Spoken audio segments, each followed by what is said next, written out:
Salut la gang de Sciences de 3, bienvenue à ce cours qui porte sur les mélanges. À peu près tout ce qui nous entoure est formé par l'association de plusieurs substances, que ce soit l'air que nous respirons ou le papier sur lequel nous écrivons. Ces différentes matières sont constituées de plusieurs substances, ce sont des mélanges. On distingue deux types principaux de mélanges, les mélanges hétérogènes et les mélanges homogènes. Commençons par les mélanges hétérogènes. Un mélange hétérogène est un mélange dans lequel deux ou plusieurs phases sont visibles, c'est-à-dire plusieurs constituants visibles.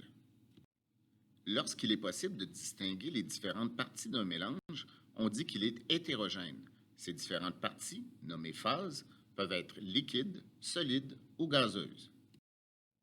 Par exemple, de l'eau et de l'huile forment un mélange hétérogène liquide.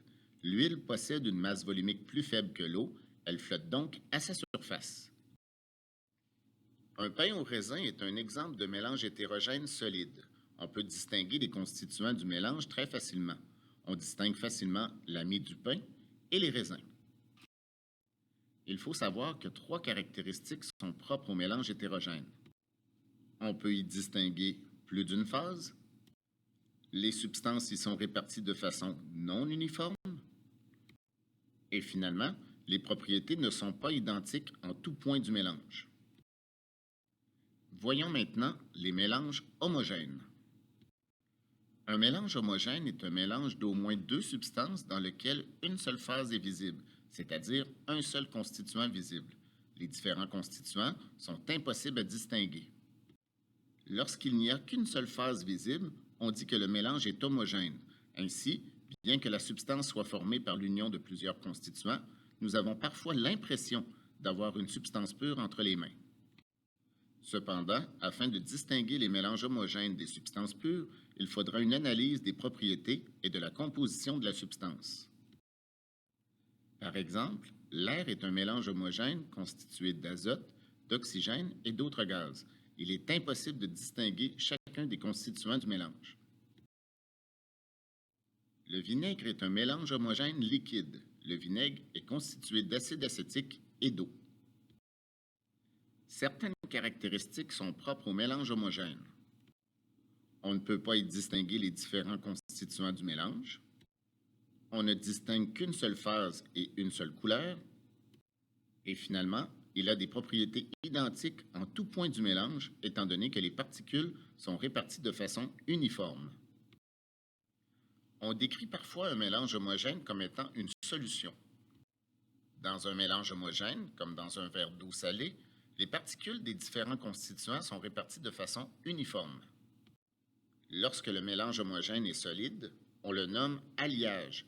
Un alliage est la combinaison d'un métal avec une ou plusieurs autres substances. Par exemple, pour changer la couleur de l'or, on peut le mélanger avec plusieurs autres métaux. Voyons un autre type de mélange homogène. Un colloïde est un mélange dans lequel les particules en suspension sont si petites que le mélange semble parfaitement homogène.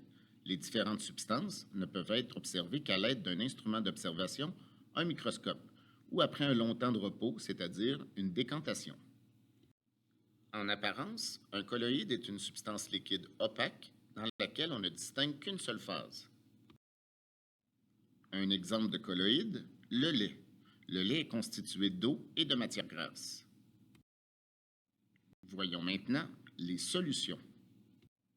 Une solution est un mélange homogène composé d'un solvant et d'un ou plusieurs solutés. La solution est translucide, elle doit donc laisser passer la lumière. Il est important de savoir qu'une solution aqueuse est une solution dans laquelle le solvant est l'eau. Le soluté est la substance présente en petite quantité dans une solution. Le soluté est souvent la substance solide. Cependant, le soluté peut être un liquide ou un gaz. Le soluté est la substance qui est dissoute dans le solvant. Dans une solution d'eau sucrée, le sucre serait donc le soluté. Le solvant est la substance présente en plus grande quantité dans une solution. C'est dans le solvant que l'on peut dissoudre le soluté. Dans une solution d'eau sucrée, L'eau serait donc le solvant. Il faut absolument retenir que la masse d'une solution est égale à la somme des masses du soluté et du solvant.